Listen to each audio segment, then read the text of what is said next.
One verse of the glorious Qur'an is sufficient to prove that Islam was not spread by the sword.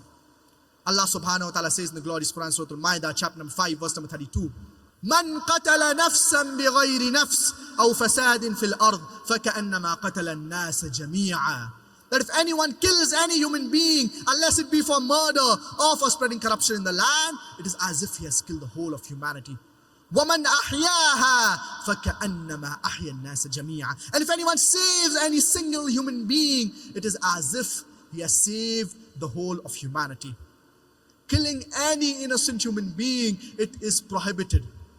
It is against the teachings of the glorious Qur'an. It is against the teachings of Islam. So jihad, it basically means to strive, it means to struggle. Depending upon how the media it portrays Islam, these misconceptions arise in the minds of the non-Muslims. Unfortunately, we Muslims, we are very backward as far as using media for da'wah is concerned.